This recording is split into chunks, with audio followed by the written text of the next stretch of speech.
तर आपण जो हा विषय बघितला की त्यांनी काय केलं पाहिजे, पार्ट बी अपडेट केलं पाहिजे, बरोबर ना. तर त्याच्याच वरती एक खाली एक प्रेस रिलीज बघा कसं आहे. ह्यात एक त्यांनी विचारलं होतं असं की कशी परिस्थिती बघा, विचार करा. कन्सिडर अ सिच्युएशन जिथे consignor is required to move goods from city X to Z. 3 city आहेत, एक्स वाय झेड. तर सिटी एक्स मधनं कंसायनर मूव्ह करतोय गुड्स एक्स टू झेड. तर पहिले काय होईल, move goods from city X to Z करायचे. He appoints transporter A. हे काय करतो, for movement of his goods transporter A moves the goods from city X to city Y. Transporter A city x वरून city Y ला goods नेतो. For completion of the movement of goods that is from city Y to city Z, transporter A now hands over the goods to transporter B. Transporter B जो आहे, goods are moved to the destination म्हणजे city Y to Z. म्हणजे हे कसं होतं, इथे X Y Z या 3 city आहे. ट्रान्सपोर्टर A जो आहे तो X पासून वाय पर्यंत ट्रान्सपोर्टर ए मुवमेंट करेल. मग ए देईल बी ला, मग बी काय करेल, city Y to city Z movement करेल. असं ज्यावेळेस मुवमेंट होणार आहे त्यावेळेस त्यांनी काय विचारलंय, the goods are moved to the destination that is city Y to Z transporter B. How would the E way bill be generated in such situation. कळलं क्वेश्चन काय. तर याचं क्लॅरिफिकेशन दिलं गेलं. It is clarified that in such a scenario only one E way bill would be required. Part A E way बिलचा filed by the consignor and then the E way bill will be assign to the consignor to transporter A. एकदा कन्सायनरने transporter A ला bill assign केलं का पुढे transporter A will fill the vehicle detail etcetera in part B of the E way bill and will move the goods from city X to Y. Me assign करीन, मी समजा container आहे, मी assign करीन transporter ए, यांना assign करीन. यांनी goods घेतले X to city Y move केले. तुम्ही बी आहात, ट्रान्सपोर्टर बी आहात. तुमचं काम काय, transporter B will be able to update the detail of part B of E way bill. Transporter B will fill the details of his vehicle आणि move the goods from city Y to Z. मी goods घेतले, दिले transporter A ला. Transporter A नी X to city Y goods नेले. मी भरीन माहिती की गुड्स मला पाठवायचे कुठे, मुंबई टू दिल्ली पाठवायचे. आता इथे मध्ये समजा एक अहमदाबाद आहे, तर ट्रान्सपोर्टर ए काय करतो, मुंबई टू अहमदाबाद मूव्ह करतो आणि मग ते गुड्स देतो ट्रान्सपोर्टर बी ला. Transporter B Ahmedabad to Delhi move करेल. अशा केसमध्ये काय करायचं, पहिले मी फॉर्म ए भरीन, त्यात असाइन करीन, कोणाला गुड असाइन केले, ट्रान्सपोर्टर एला. ट्रान्सपोर्टर घेऊन जाईल, आपला व्हेकल नंबर टाकेल आणि जिकडे तो दुसऱ्याला गुड देतोय आणि तो पुढे मूव्ह करतोय तो पार्ट बी काय करेल, फिल करेल आणि गुड्स पुढे जातील. आणि हीच माहिती कोणाला मिळेल, डिपार्टमेंटला मिळेल की गुड्स असाइन कोणी कोणाला केले. त्या ई वे बिलमध्ये दुसरं ई वे बिल बनलं, त्यात कळतं की कन्सायनर कोण आहे, त्यांनी असाइन केलंय. मग ट्रान्सपोर्टर एने असाइन केलं ट्रान्सपोर्टर बीला आणि बीने व्हेकल चेंज केलं. ही सगळी माहिती डिपार्टमेंटला मिळेल आणि त्यानुसार इन्स्पेक्शन होईल.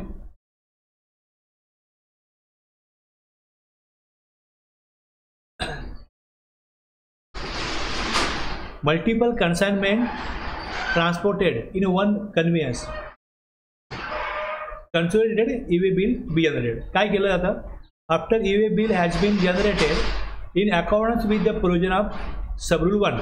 सबरूल 1 मध्ये व्यक्ती ए आहे, ई बिल बनवेल, असाइन करेल ट्रान्सपोर्टर.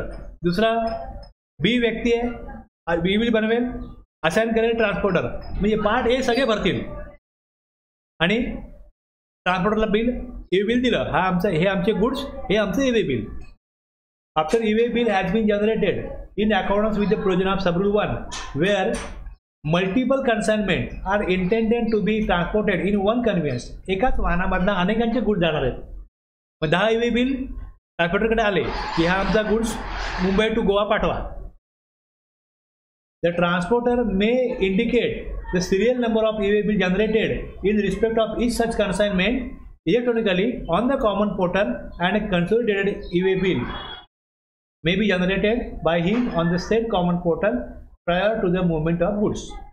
ओके, मी जसं कुरिअरवाल्याला नेऊन दिलं, हे आमचं पॅकेट आहे, हे पाठवा. तर तो काय त्याच्या गाडीमध्ये एकच पॅकेट पाठवणार नाही ना, त्याच्याकडे 5-25 लोकांचे गुड्स जमा होतील, ते व्हेकलमध्ये ठेवेल.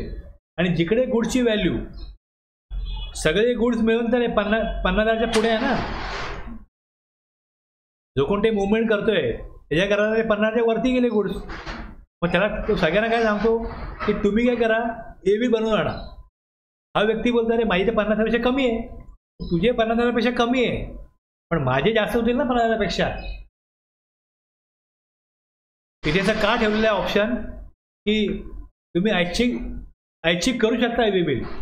व्हॅल्यू जरी 50,000पेक्षा कमी आहे करू शकता, कारण की एकत्रितपणे व्हॅल्यू काय होणार त्याची 10, 12, 15 लाख होणार आहे. मग तो सगळ्यांची ई-वे बिल एकत्र घेतो आणि काय करतो, इकडे कन्सोलिडेटेड बिल बनवतो. तर त्याला तो प्रॉब्लेम येऊ नये म्हणून मग तो इंडिव्हिज्युअल प्रत्येकाला सांगतो की तुमची गुड्सची व्हॅल्यू किती पण असो, तुम्ही ई-वे बिल बनवा आणि माझ्याकडे गुड्स आणून द्या. अदरवाईज इनवॉइस तो घेईल आणि मग त्या इनवॉइसची सगळी माहिती त्याला भरायला लागली ई-वे बिलला. दुसरा ऑप्शन नाही काय. गुड्स कोणाचे आहेत, कन्सायनर कोण आहे, पण ज्यावेळेस मुवमेंट ऑफ गुड्स होत आहे तेव्हा व्हॅल्यू किती आहे, एक्सिड केलं, लिमिटच्या वरती गेले व्हॅल्यू, ई-बिल बनवलं पाहिजे. मग तो कुरिअर एजन्सी आहे किंवा जो ट्रान्सपोर्टर आहे त्याला तर हे लागू होईल की तुम्ही जे गुड्स मुवमेंट करताय त्याची व्हॅल्यू 50,000पेक्षा कमी आहे. मग जर का एकत्रितपणे बिल बनवायचं असेल तर प्रत्येकाचं जे काय इनवॉइस आहे त्याचं ई-बिल बनलेलं असलं पाहिजे.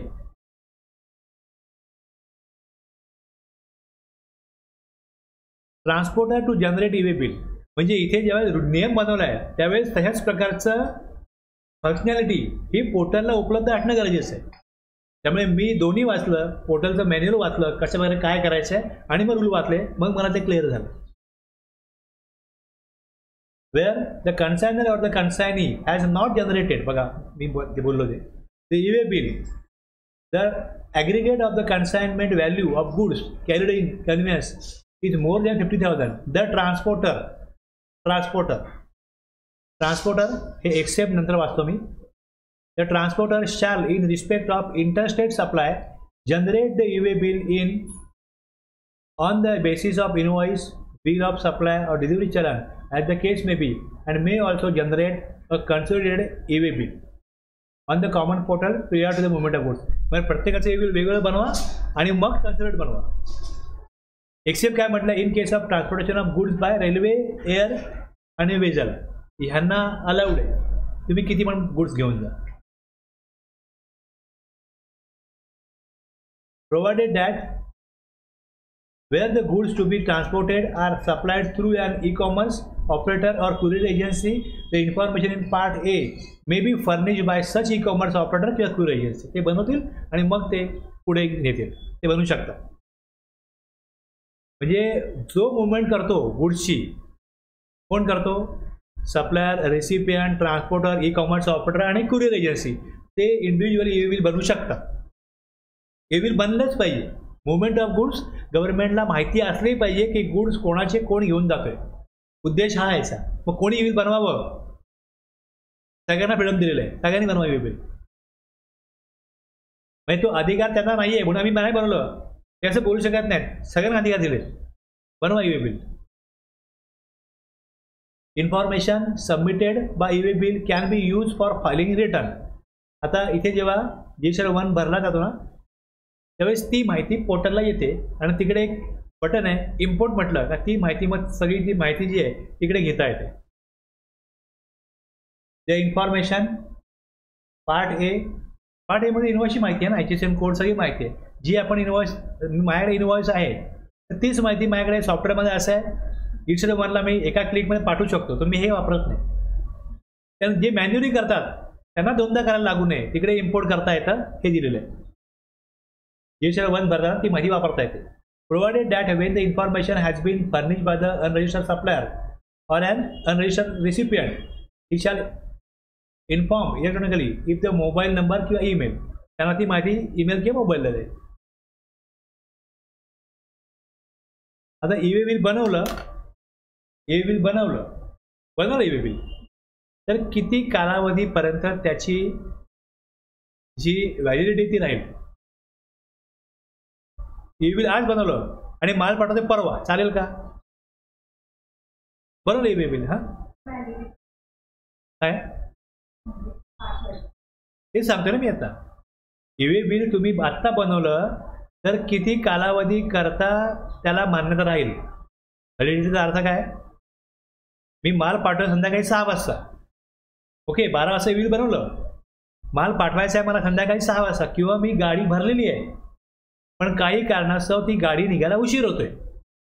ई-वे बिल बनवलं ना पहिले, किंवा सगळा माल भरला, ई-वे बिल बनवलं पण गाडी सुरू केली आणि कळलं गाडीमध्ये काहीतरी प्रॉब्लेम आहे, मग त्याचं रिपेअरिंग वगैरे झालं, 4-5 तास गेले, किंवा असं कळलं की आता गाडी काढायची आहे पण पुढे हायवेला ट्रॅफिक जाम आहे, ॲक्सिडेंट झालं आहे, गाडी थांबवून ठेवली, तर ते जे बिल बनलेलं आहे त्याला किती कालावधीपर्यंत मान्यता राहील. त्याची जी व्हॅलिडिटी म्हणजे काय, किती पिरियडपर्यंत ते ई-वे बिल मान्य राहील डिपार्टमेंटला. तुम्ही सांगाल, तुम्ही आज घेऊन चाललेत, काल बनवलं ई-वे बिल, हे चालणार नाही, आज बनवलेलं पाहिजे. समजलं ना काय मला म्हणायचं? त्याला जी आपण म्हणतो की ते व्हॅलिडिटी म्हणजे मराठीत काय वैध, त्याला लिगली ॲक्सेप्टेबल जो आहे तो किती कालावधीपर्यंत राहील, कायदेशीररित्या मान्यता त्याला किती कालावधीपर्यंत राहील.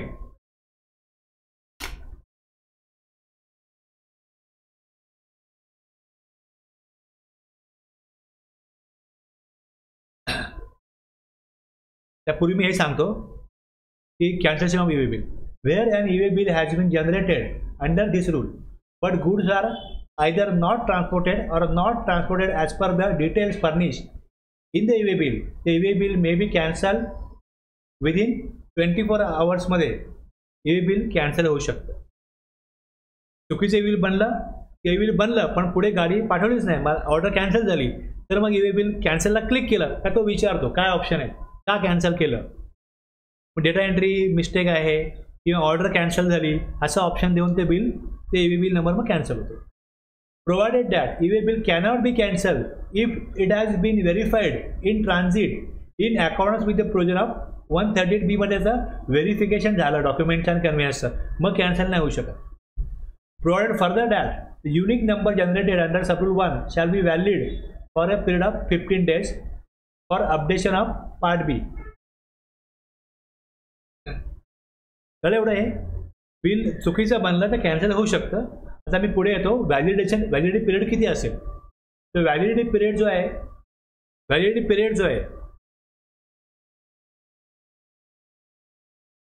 पिरियड ऑफ ई-वे बिल किंवा कन्सोलिडेटेड ई-वे बिल. तर e-way bill or a consolidated e-way bill be generated under this rule shall be valid for the period as mention in column 3.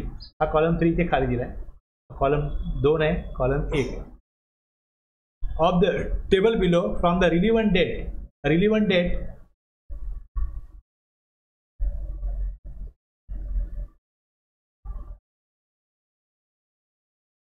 for the purpose of this rule, the relevant date shall mean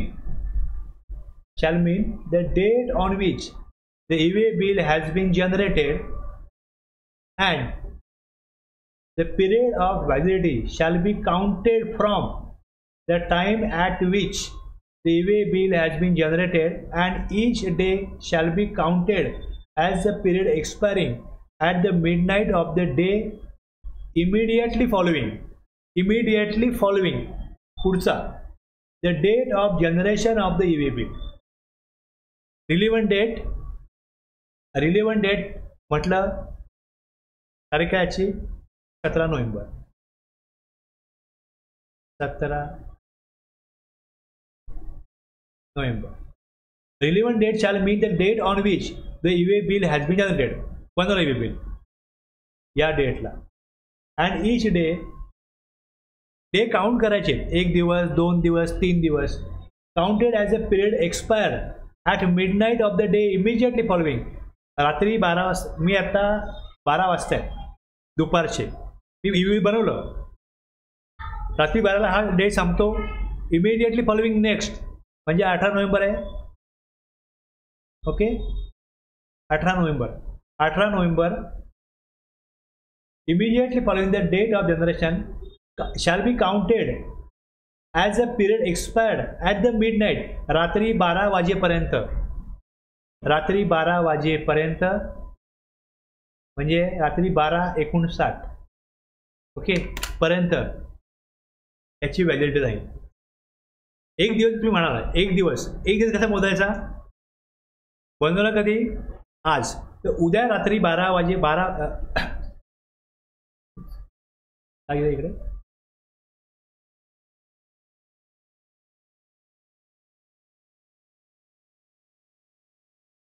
11:19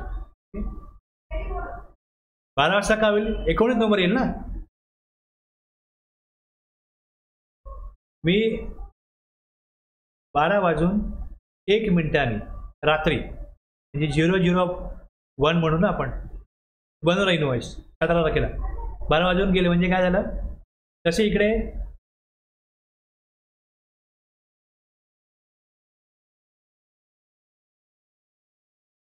तुम्ही घड्याळ घेतलं 24 hours, 23:59 पर्यंत काय 16 November आहे ना. जसे इकडे 24 झाले 17 नंबर येईल.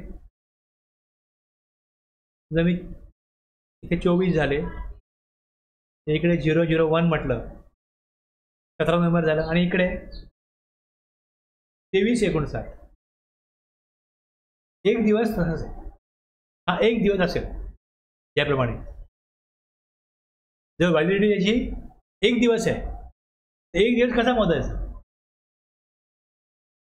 17 नोव्हेंबर या दिवशी मी कधीही ईमेल बनवला असेल, कधीही 17 नोव्हेंबर जेव्हा चालू होतो तिथपासून तर 18 नोव्हेंबरच्या रात्री 12 वाजेपर्यंत, 12 वाजण्याच्या अगोदरपर्यंत एक दिवस त्या ईमेल बिलची व्हॅलिडिटी असेल. 2 दिवस जर असतील तर मग 19 नोव्हेंबर, 3 दिवस जर असेल तर मग रात्री 12 वाजेपर्यंत व्हॅलिडिटी राहील. कळलं एवढं?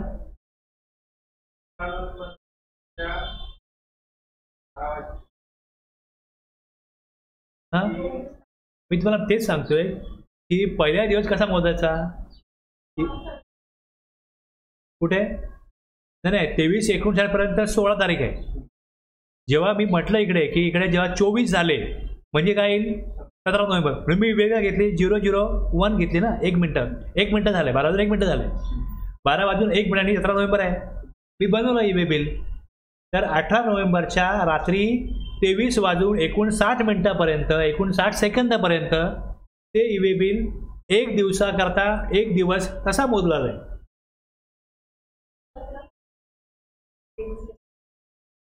नाही 17 नोव्हेंबर पूर्ण झाला, 18 सुरू झाला. मी काय म्हणाल तुम्हाला, इकडे हे 23:59 पूर्ण झाले, 17 झाला. सेम याचा पण इकडे 23:59 क्रॉस झाला का 24 होईल ना. म्हणजे मग 18 तारीख येईल ना, इकडे 18 तारीख येईल ना.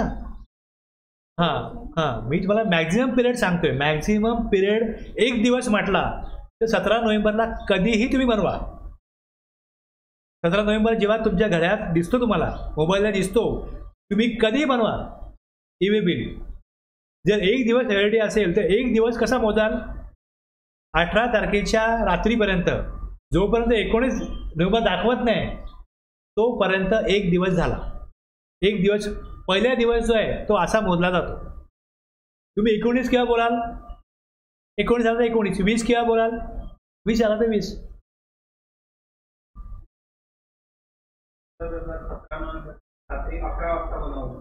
हां 11 वाजता बनव. मी लिहितो. हां, आता इकडे 11 म्हणजे 23 वाजता बनवलं इकडे 17 नोव्हेंबरला. म्हणजे इकडे जसे 24 झाले 17 संपला, 17 संपला, 18 चालू झालं. मग 18च्या रात्री म्हणजे तुम्हाला इकडे 25 तास मिळतं. 25 तास मिळतात. तासामध्ये 25 मिनिट. मॅक्झिमम तुम्हाला 48 तास पहिला दिवस म्हटला तर 47 तास 59 मिनिटं 59 सेकंद असं होईल.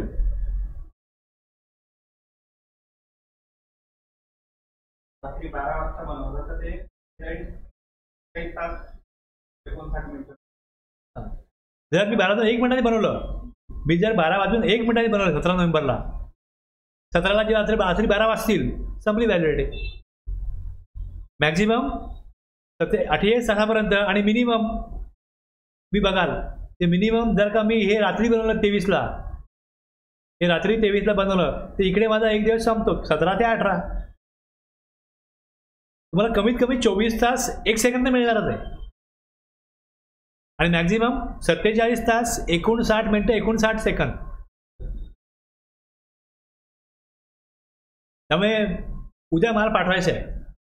ईमेल कधी बनवू त्याला सांगतो आम्ही. गाडी नंबर आहे तुझ्याकडे, गाडी नंबर आहे, इनवॉइस बनला आहे, परचेज ऑर्डर आहे, ईमेल बनवून टाका. रविवारी माल जायचा आहे, अकाउंटंट जागेवर नसतं रविवारी त्याला सुट्टी आहे, पण माल जायचा आहे. गोडाऊनमध्ये जो माणूस असतो, गोडाऊन किपर असतो, तो माल देतो त्याला. ईमेल बिल हा शनिवारी बनवून जातो, रविवारी माल जातो. समजलं? ईमेल बिल शनिवारी जेव्हा हे संध्याकाळी ऑफिस बंद करतील तेव्हा रविवारी जो माल जायचा आहे, परचेज ऑर्डर आलेली आहे, सगळ्यांचे ईमेल बिल बनवून ठेवतात. मग सोमवारी आले का बघतात तो माल खरंच गेला आहे का. नसेल गेला तर 24 तासामध्ये ईमेल बिल कॅन्सल करता येतं, अदरवाईज नाही करता येत. गेलाच नाही माल, एंट्री झाली आता माल गेला म्हणून प्रॉब्लेम हा आहे.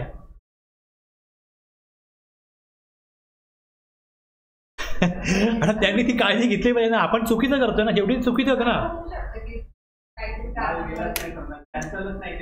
त्याचं मी त्याला काय बोलतो बघा, तुम्ही ईमेल बिल आज बनवू शकता पण उद्या माल तुमचा गेला पाहिजे. पण तुम्ही उद्या माल नाही गेला तो संध्याकाळी त्याचं जरा हे घ्या जरा की माल गेला की नाही गेला. जर नसेल गेला तर कॅन्सल करा ईमेल बिल.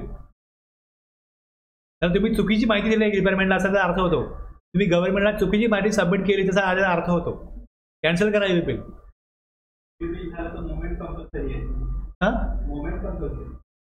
तुम्ही तिकडे दिलेले गव्हर्नमेंटला माहिती आहे की आमचं ह्या गाडीने हे माल चाललेला आहे आणि जर तो माल गेला नाही, काही कारणास्तव ड्रायव्हर नाही आला, गाडी फेल झाली, ब्रेक फेल झाला, माल नाही गेला, सोमवारी गेला, तर जबाबदार कोण त्याला? तुम्ही कॅन्सल केलं पाहिजे ईमेल बिल. ते संध्याकाळी तुम्ही त्याचा आढावा घ्या आणि जर का काही कारणास्तव गाडी नाही गेली, माल नाही गेला तर कॅन्सल करा ते ईमेल बिल. ही तुमची जबाबदारी आहे. जसं ईमेल बिल बनवावं ही जबाबदारी आहे, ते प्रॉपर बनलं पाहिजे हे पण जबाबदारी आहे.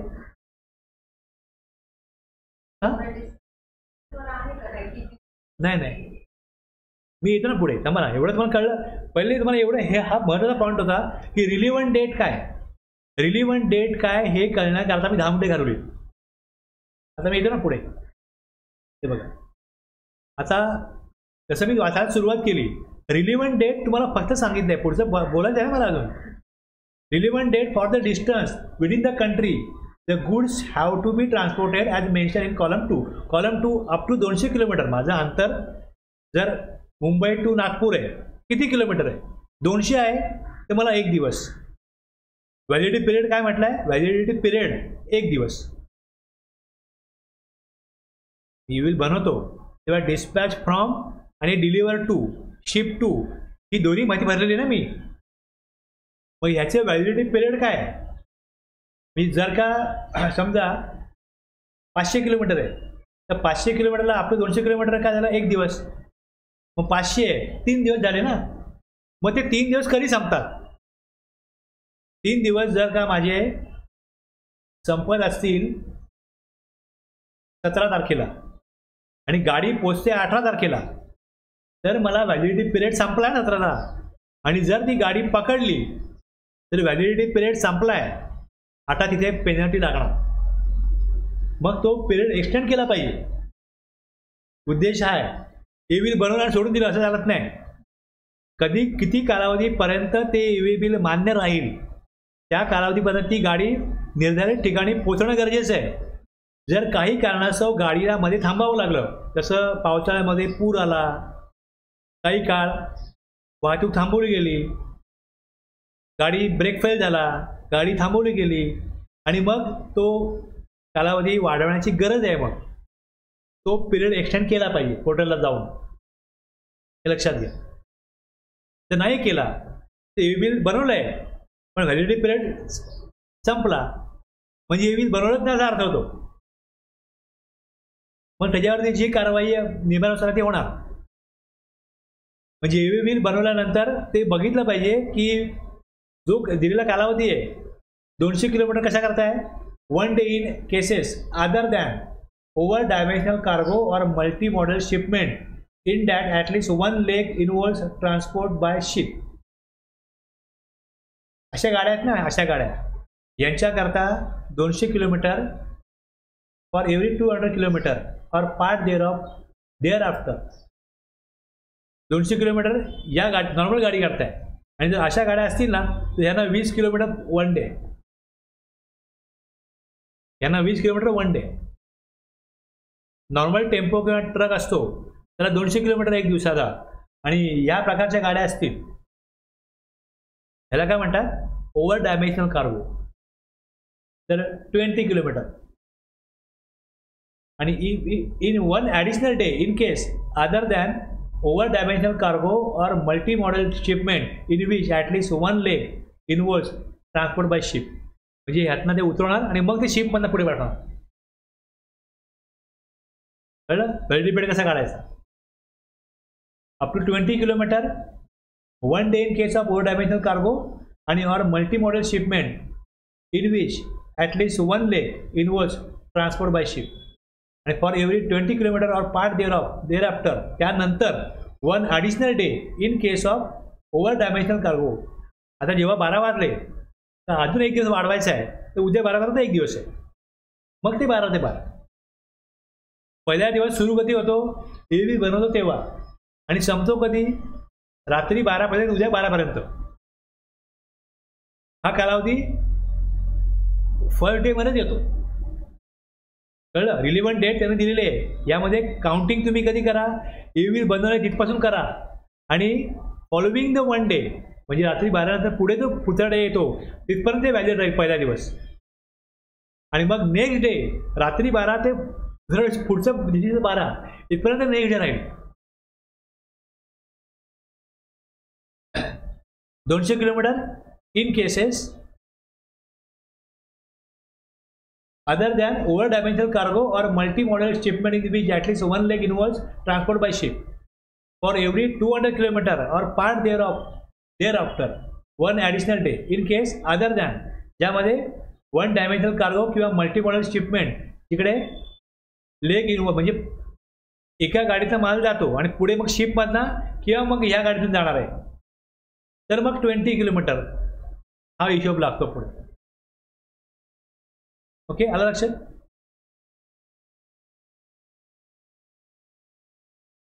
Provided that the commissioner may on the recommendation of the council by notification extend the validity period. EV बिलचा हा जो पिरियड आहे ते नोटिफिकेशन काढून वाढवू शकतात. Provided further that where under circumstances of an exceptional nature including transshipment the goods cannot be transported within the validity period of EV bill, the transporter may extend the validity period after updating the details in part B of the EV bill if required.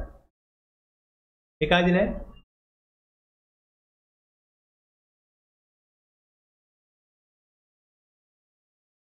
ट्रान्सशिपमेंट म्हणजे एकाहून जास्त गाड्यामध्ये माल जातो पुढे. Where under circumstances at an exceptional nature including transshipment the goods cannot be transported within the validity period of EV bill. The transporter may extend the validity period after updating the details in part B. जर अनेक गाड्यातून माल जातो तर त्यांनी काय केलं पाहिजे part बी मध्ये ती माहिती अपडेट केली पाहिजे. If required may extend the validity period.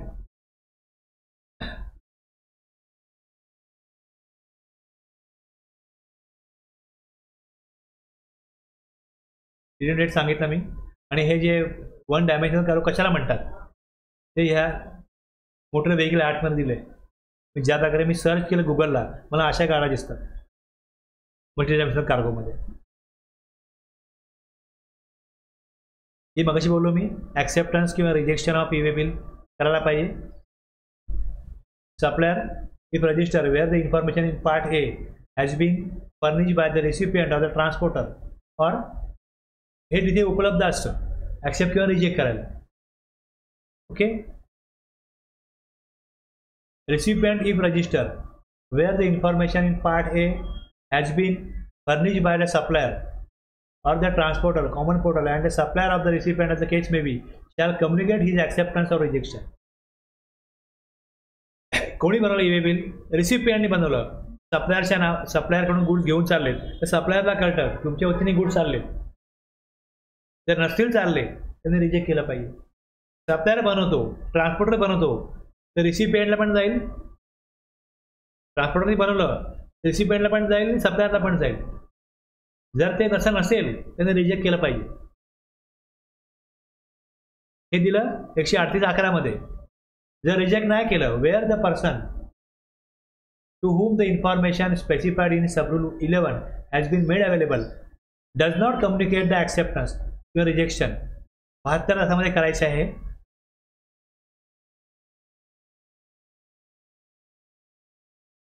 of the details being made available on him on the common portal or the time of delivery of goods, whichever is earlier, it shall be deemed that he has accepted the said detail. 72 तास किंवा goods पोहोचण्या अगोदर, जे अगोदर येतं तोपर्यंत त्यांनी काय केलं पाहिजे? रिजेक्ट नाही केलं तर deem that he has accepted the said detail. The E way bill generated under this rule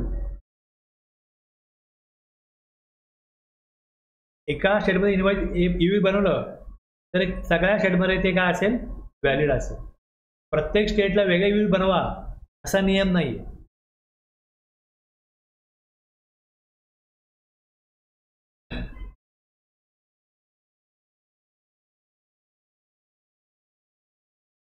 E वे बनवण्याची गरज नाही. No E way bill is required to be generated where the goods being transported. अनेक्शरमध्ये ती annexure दिलाय. आता आपण बघतोय rule 138(14). याकरता हा अनेक्शर आहे. जे गुड्स आहेत ते दिलेले गुड्स असतील, हे जे गुड्स आहेत याच्याकरता ई वे बिल बनवण्याची गरज नाही सप्लायरला, रिसिपियंटला किंवा ट्रान्सपोर्टरला. Liquefied petroleum gas for supply to household and non domestic exempted category customers. Kerosene oil sold under PDS. Postal baggage transported by the Department of Post. Jewelry, gold, silver, currency. इथे accept काय म्हटलं? Accept imitation ज्वेलरीला बनवायचं आहे. Use personal and house hold effects आणि हे good दिले. Okay. या गुडसाठी E वे बनवण्याची गरज नाही आहे. जर बैलगाडीतून गुडचं मुवमेंट झाली तर कसं बनवणार E way bill? Vehicle number बैलगाडीला असतो का? Where the goods are being transported by non motorised conveyance. हातगाडीवरून गुड्स घेऊन चाललेत, बैलगाडीत नाही घेऊन चाललेत गुड्स, तिकडे ई वे बिल नाही बनवायचं.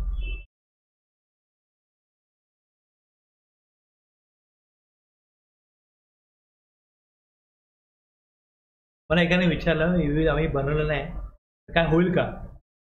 म्हटलं जेव्हा येतील सांगायचं की आम्ही हे नॉन मोटराइज मधनं मुवमेंट केली गुड्सची. फायनान्स मिनिस्टरने सांगितलं की आमचं एवढं इन्कम झालं तर आम्ही शेती केली. कुठे केली शेती? गॅलरीत केली म्हणतात. घराची गॅलरी असते ना त्यात शेती केली असं राजकारणाने इन्क्वायरीला सांगितलंय.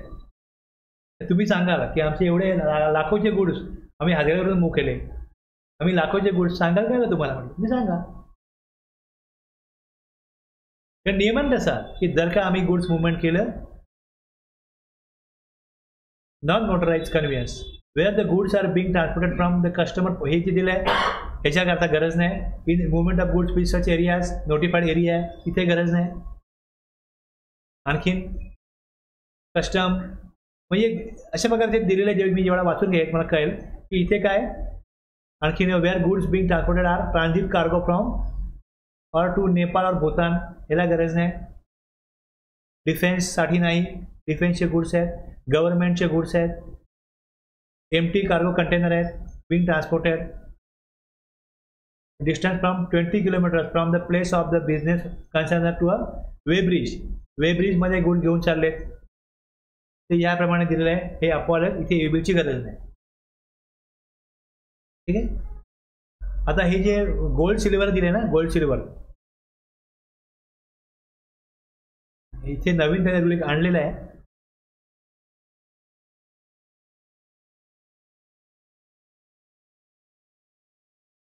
(130) information to be furnished in case of intrastate movement of gold, precious stones, generation of EV bill thereof. सारख्या ठिकाणं अशी आहेत काय राज्यांमध्ये की इथे नक्षलवादी एरिया आहे, इकडे नॉर्मली गुड्स मुवमेंट करतात, ते पण लुटले जातात. आणि गोल्ड सिल्वर EV बनवलं असेल, चोरांचे पण खबरे आहेत ना पोलिसांमध्ये असतात, जसं पोलिसांचे खबरे चोरांमध्ये असतात, हे चोरांचे पण खबरे पोलिसांमध्ये असतात. बघतो ना आपण मूवी, टीव्हीत बघतो ना, पिक्चरमध्ये बघतो ना. ए बिल बनलं तर जे चोर असतील ना ते आपल्या माणूस ठेवतील डिपार्टमेंटला, ए बिल कोणाचं बनलं आम्हाला कळवा. ए बिल बनलं तर कळणारच आहे ना माहिती. ए बिल बनलं कुठल्या गाडीतून गुड्स चालले हे जर कळलं, ती गाडी लुटली समजा ना. मग ए बिल का ठेवलेलं नाहीये गोल्ड किंवा सिल्वर किंवा डायमंड किंवा अशा याला, कारण की ते गुप्त राहावं. कुठल्या गाडीतून सोनं चाललंय, हिरे चाललेत ते कळू नये. दुसरा उद्देश काय, त्यांना का दिली मोबाईल अशी. पण जर त्यांना सांगितलं की पार्ट ए भरा, पार्ट बी नका भरू, चालेल का? चालू शकेल? ए बिल बनवा गोल्ड किंवा सिल्वरचं, म्हणजे तुम्ही माल पाठवताय हे आम्हाला कळवा, गाडी नंबर नका कळू. इथे करता येईल ना. गुड्स लुटले जातात, ते गाडीचा नंबर कळले लुटलं जाईल ना. पण तुम्ही ए बिल बनवा आणि गाडीची माहिती देऊ नका, म्हणजे या दिवशी गुड्स चाललेत एवढंच कळणार आहे. या सप्लायरचे गुड्स चाललेत, या रिसिपियंटचे चाललेत एवढं कळणार आहे. एवढ्या माहितीवरती गुड्सची लूट होऊ शकते का? व्हेकल नाही कळलं तर. लक्षात ना. आता हा रूल विचाराधीन होता, त्यांनी बनवलाय का? 138 मी वाचतो बघा कसा वाचतो. द कमिशनर ऑफ स्टेट और UT tax mandates furnishing of information regarding intrastate movement of goods specified against serial number 4-5 जे ते आहेत ना गोल्ड सिल्वर डायमंड वगैरे annexure. आणि त्याप्रमाणे appended to rule 14 138 of the state इथे काय म्हटलंय, the consignment of value, the consignment of value of such goods exceed जर not below 2 lakh as the case may be notified by the commissioner. पुढे in consultation with काय म्हटलंय, in consultation with the jurisdictional principal chief commissioner or chief commissioner of central tax or any commissioner of the central tax यांच्याशी consultation करून, म्हणजे अशा प्रकारे EV बनवायला सांगितलं गेलं इंटरस्टेट मुवमेंटसाठी, तर काय रिस्क फॅक्टर नसेल, कन्सल्ट करून काय करा, मग त्यांना हा नियम लागू करा. ओके. बघा काय म्हटलं पुढे, पार्ट ए मध्ये ही माहिती द्या, हे सगळं दिलेलं आहे. पार्ट ए मध्ये माहिती द्यायची. हा नियम लागू केला जाऊ शकतो, विचाराधीन आहे. 138F म्हणजे ज्या राज्यांना शक्य असेल ते लागू करते.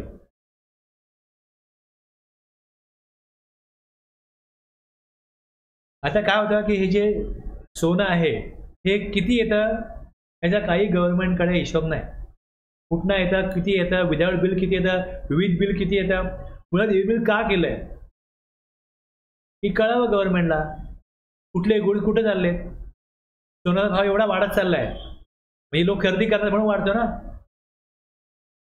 समजलं ना. काय कांद्याचा भाव वाढला तर कांद्याची त्या लोकांची खरेदी कमी होते, बा नको एवढा कांदा गेला पुरून वापरू आपण.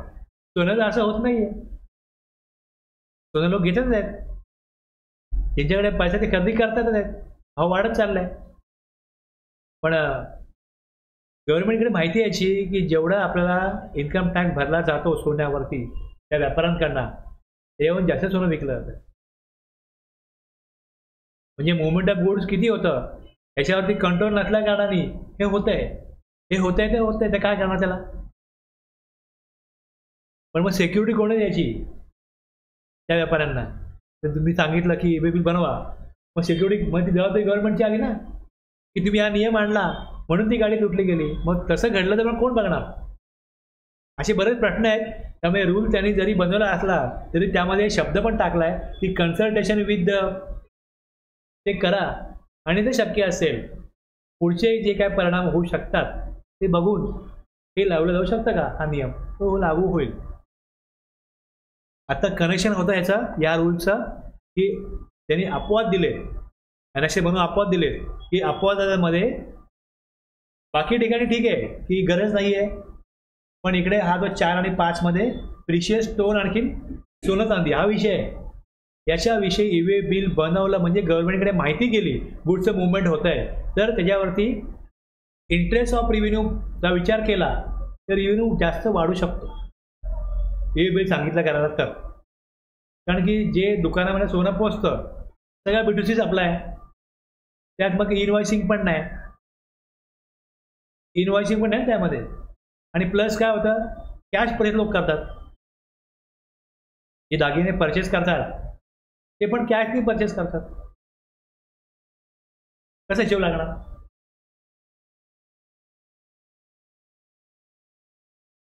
समजलं ना विषय काय तुम्हाला.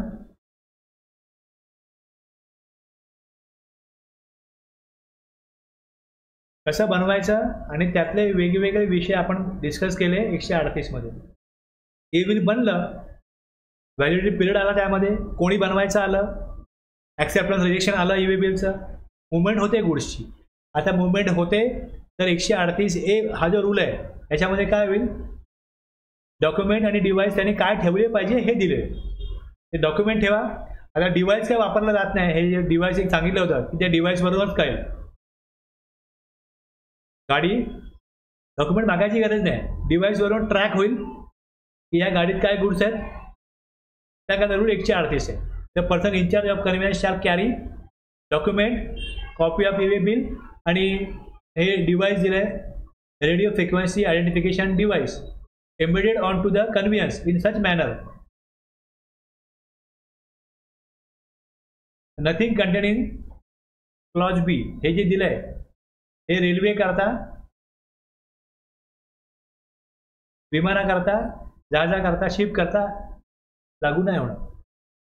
But further that in case of import of goods, the person in charge of the conveyance shall also carry a copy of the bill of entry filed by the importer of such goods and shall indicate the number. ठीक आहे. Document किंवा device काय पाहिजे हे सांगतो rule 138A.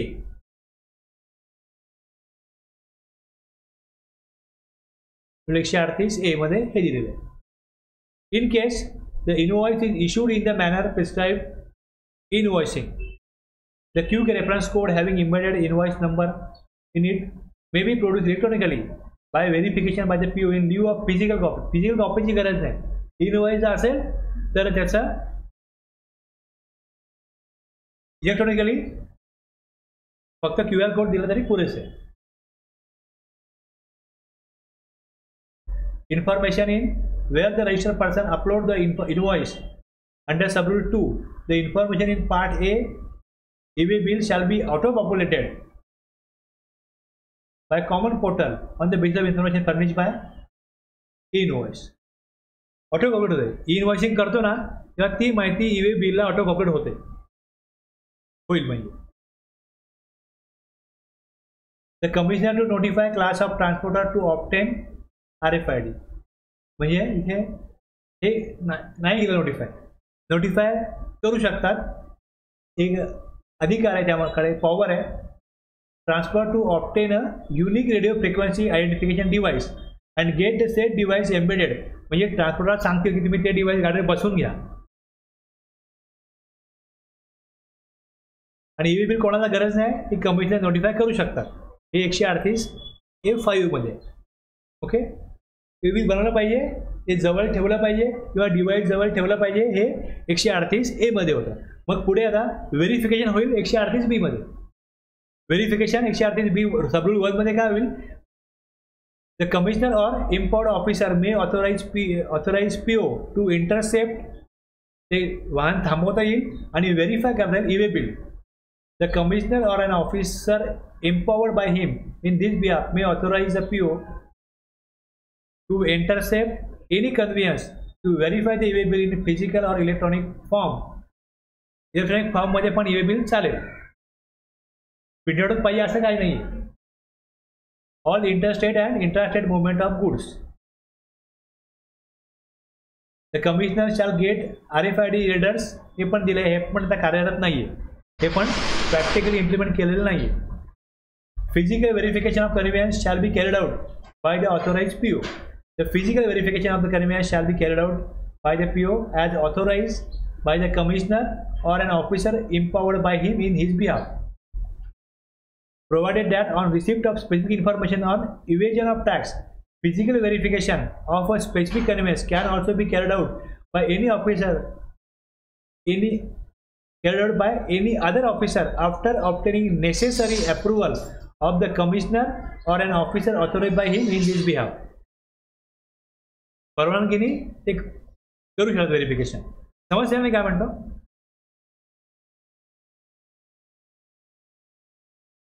काय होतं 138 मध्ये कशा प्रकारे बनवायचे ई-वे बिल. 138A मध्ये डॉक्युमेंट डिव्हाइस काय पाहिजे, व्हेरिफिकेशन 138B मध्ये, आणि C मध्ये काय, inspection and verification of goods. A summary report, ते केलं व्हेरिफिकेशन, इन्स्पेक्शन केलं, तर त्याचा जो रिपोर्ट आहे तो e-way bill part A of e-way bill 3 मध्ये जाईल 24 आवर्स मध्ये. ओके. आणि part B shall be recorded within 3 days. एक समरी रिपोर्ट असतो, summary report, E recording of summary report of inspection of goods, तो सबमिट करायचा. कोणी हे काम कोण करेल? जो ऑथोराइज व्यक्ती आहे डिपार्टमेंटच्या वतीने, तो हे करेल की इन्स्पेक्शन केलं, काय सापडलं याची माहिती यात जाईल.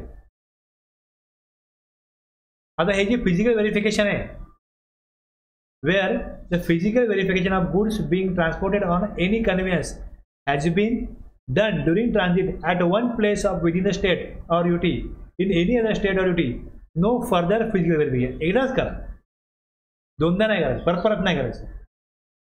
ओके. एकदा केलं व्हेरिफिकेशन तर पुन्हा होणार नाही. अनलेस, पुढे काय म्हटलं बघा, unless a specific information relating to evasion of tax is made available subsequently. एकदा केलं फिजिकल व्हेरिफिकेशन. ओके. तर व्हेरिफिकेशन झाल्यानंतर पुढे गाडी गेल्यानंतर त्यात असे गुड्स भरले जे रिपोर्ट नाही केले, अशी माहिती मिळाली, तर पुढे परत होईल व्हेरिफिकेशन. म्हणजे स्पेसिफिक इन्फॉर्मेशन मिळाली तर व्हेरिफिकेशन पुन्हा होऊ शकतं. अदरवाईज इन्स्पेक्शन दोनदा होणार नाही, एकदा होईल फक्त.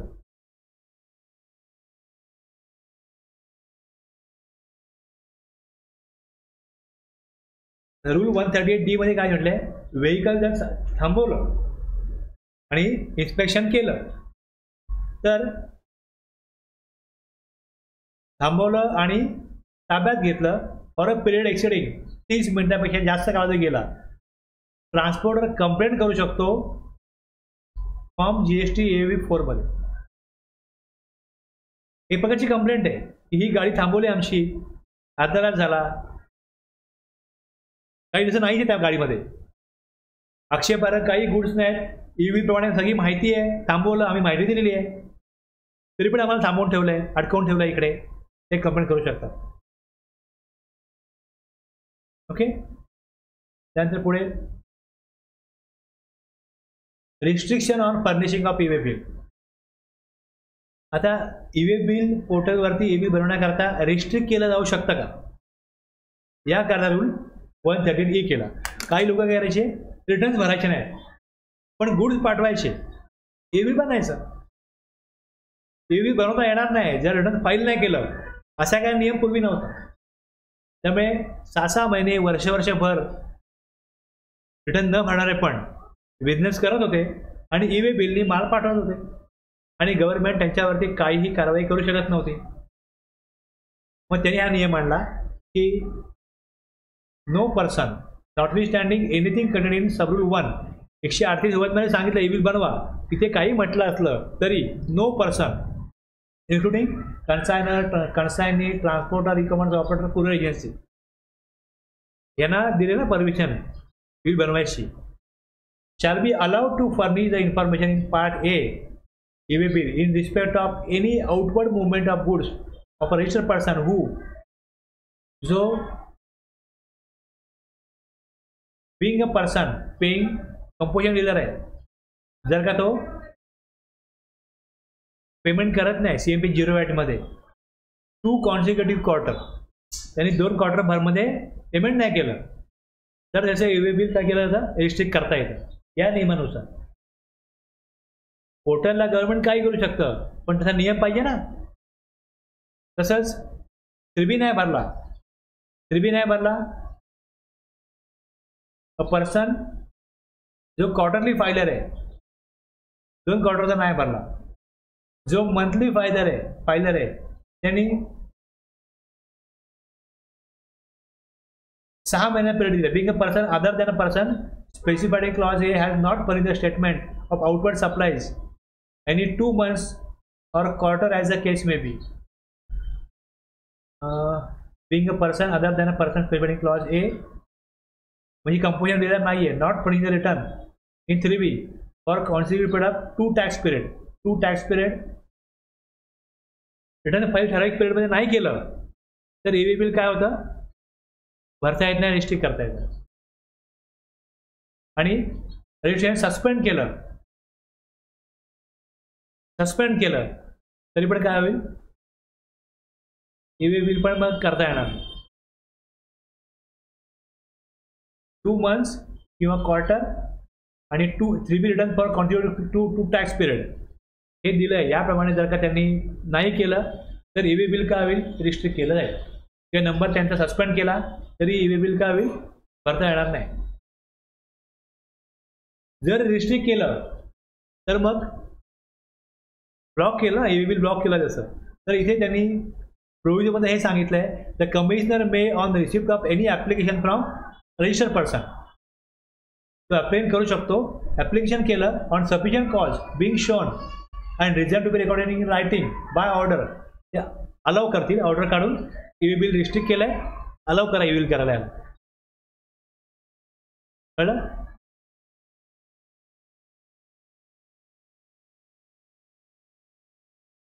नाही ते पोर्टलला जसा हा नियम बनवलाय या नियमानुसार जर का त्यांनी रिटर्न नाही भरले,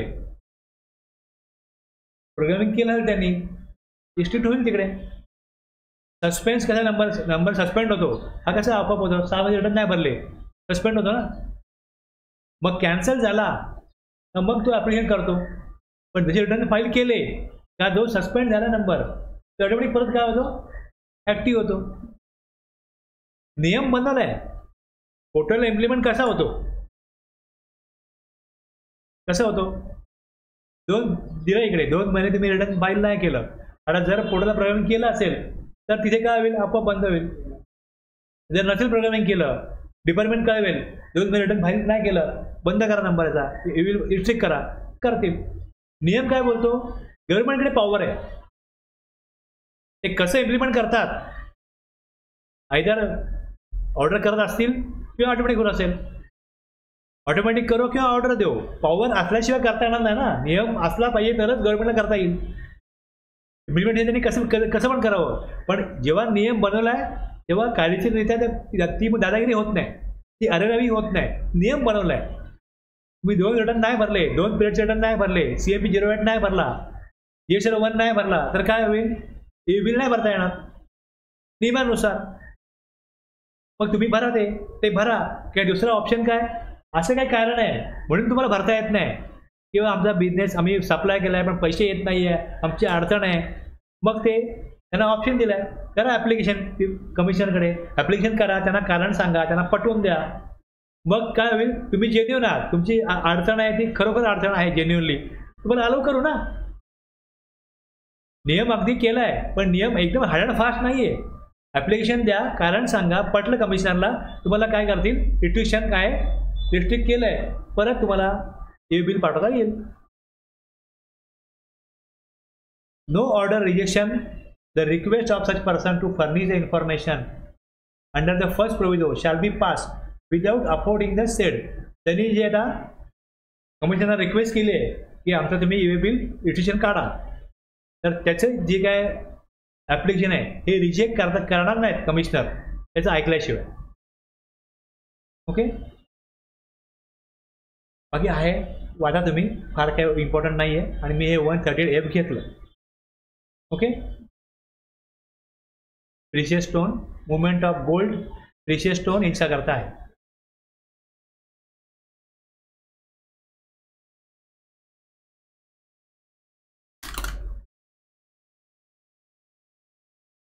कळलं ना हे बिल काय. एक आहे ना, मी नॉर्मल इंटरप्रिटेशन तुम्हाला देतो, एक ओव्हरव्ह्यू देतो, तुम्हाला आयडिया देतो. त्यानंतर तुम्हाला ज्या वेळेस काम करायचं असेल त्यावेळेस तुम्हाला आणखीन त्याच्यावरती डिटेल स्टडी तुम्ही केलं आणि किंवा तुम्ही जे लोक काम करतायत त्यांना तुम्ही जॉईन झालात, ते तुम्हाला कळेल की आपलं काम प्रॅक्टिकली चालतं कसं आणि कशा प्रकारे कुठल्या नियमानुसार कुठलं काम चालतं. तुम्हाला क्लिअरिटी येईल ना या गोष्टीची.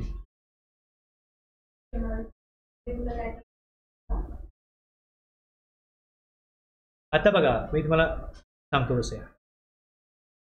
एक आहे ना आपल्याकडे टेक्निकल प्रोव्हिजन आहे, ही काय दिलेली आहे, एक प्रोव्हिजन आहे, या प्रकारे तुम्ही करायला पाहिजे. नाही केलं तर काय, नाही केलं तर काय करायचं, नाही केलं तर तुमच्याकडे सेक्शन 129 मध्ये याल तुम्ही. बघायचं आपल्याला पुढे हे तुमचे विचार राईट ट्रॅकवर आहेत मॅडम. लक्षात घ्या, जर ईव्हीबी हां 129 मध्ये detention, seizure, release of goods and conveyance in transit मी घेणार 129. याच्या पुढे 129 मध्ये काय होईल, जर का ईव्ही बिलची त्यांनी जी काही तरतूद आहे त्यानुसार जर ईव्ही बिल नाही बनवलं तर मग त्याला डिटेन्शन करणं, सीझर, रिलीज ऑफ गुड्स, मग त्याला कशा प्रकारे कारवाई होईल हे सगळं तुम्ही बघाल इकडे. No penalty shall be determined without giving an person concern and opportunity of being heard. हे दिलं आहे, हे सगळं दिलं आहे यामध्ये. हे तुम्हाला या 129 नुसार where the person transportation any goods face to pay the amount penalty, penalty किती असेल काय असेल हे सगळं दिलं इकडे. यानुसार त्याला भरायची पेनल्टी ही लागेल पेनल्टी.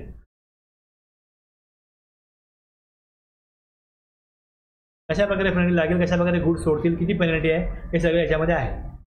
129 आहे आणि 130 पण आहे इकडे. इन्स्पेक्शनला गोडाऊनला गेले, वेअरहाऊसला गेले. आता कसं आहे, गुड्स ट्रान्सपोर्टरकडे आहे आणि ट्रान्सपोर्टरनी ते गुड्स उतरवले, गोडाऊनमध्ये ठेवले, दुसऱ्या गाडीतून पुढे गुड्स जाणार आहेत. म्हणजे एका ठिकाणाहून दुसऱ्या ठिकाणी गुड्स गेले. 4 जणांचे गुड्स आहेत ते इथपासून गेले समजा अहमदाबादला आणि तिकडनं वेगळ्या ठिकाणी पाठवायचे. मग ते गुड इथे उतरवतात आणि असे 4 जणांचे गुड्स येतात 4 टेम्पोतना आणि मग दुसऱ्या टेम्पोतना ते वेगळ्या ठिकाणी पाठवतात. त्यावेळेस ते गुड्स कुठे आहेत, त्यांनी मुवमेंट केली आणि गुड्स कुठे आहेत, ट्रान्सपोर्टच्या गोडाऊनला आहेत, कुठल्याही गोडाऊनला आहेत, कुठल्याही वेअरहाऊसला आहेत, कोणाच्या पण. कन्स्पिरेशन ऑफ गुड्स और कन्व्हियन्स अँड लेवी द पेनल्टी, म्हणजे एकतर मुवमेंट ऑफ गुड्स आहे किंवा ते गुड्स कुठल्याही गोडाऊनला स्टोअर केले. दोन्हीकडे इन्स्पेक्शन झालं तर मग त्याला ॲज पर लॉ गुड्सची मुवमेंट झाले, गुड्स स्टोअर झाले तर ठीक आहे. नसेल झाली तर काय कारवाई होईल. तुम्हाला 129 आणि 130 हे 2 सेक्शन तुम्हाला पुढे बघायचे.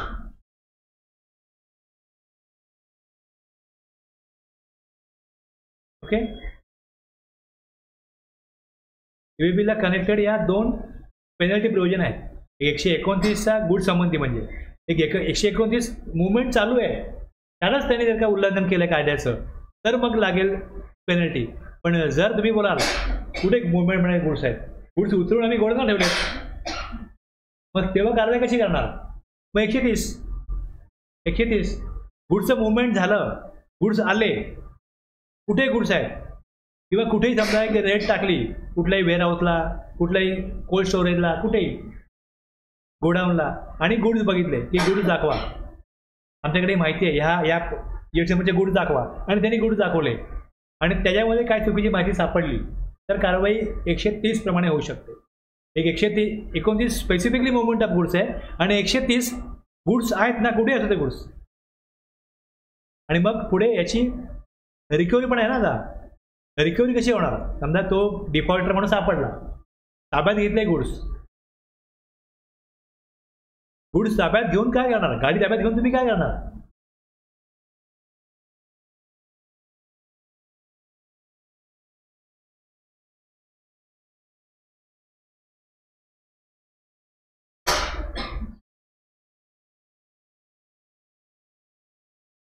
A मध्ये recovery of penalty by sale of goods और कन्व्हियन्स डिटेन और सीज इन ट्रान्झिट. गुड्स पकडले, गाडी पकडली, पेनल्टी प्रोव्हिजन कुठे आहे? 129 130 मध्ये दिलं आहे, देत नाहीत ते पेनल्टी. जो कायदा कसला आहे? कायदा कर संबंधी आहे, वसुली करायची आहे ना.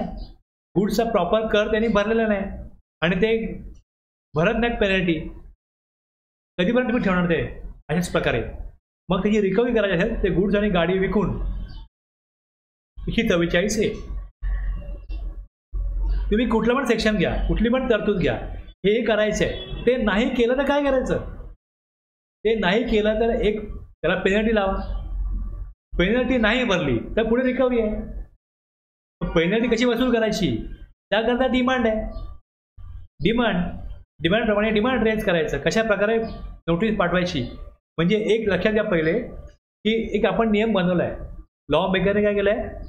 तरतुदी बनवल्या, रूल बनवले, म्हणजे काहीतरी टेक्निकल प्रोव्हिजन, प्रोसिजरल प्रोव्हिजन कोणावरती आहेत?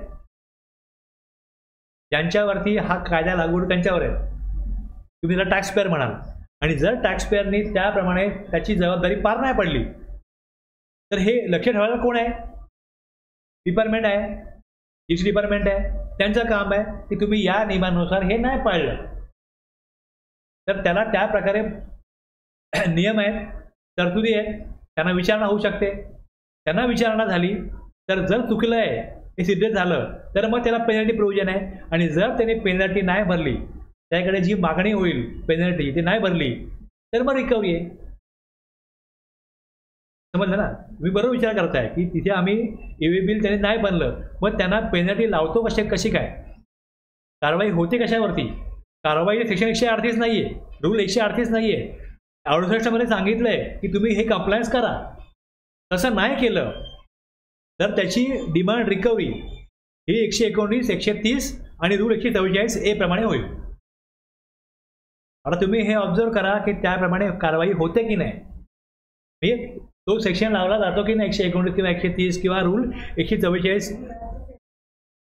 हां, मग त्यात तुम्ही ते वाचल्यावर तुम्हाला कळेल की रूलमध्ये काय दिलं आहे, कुठला काय त्यांना द्यायचं आहे हे तुम्हाला वाचल्यानंतर कळेल. मी घेणार आहे पुढे हे घेणार आहे. ओके, थांबूया.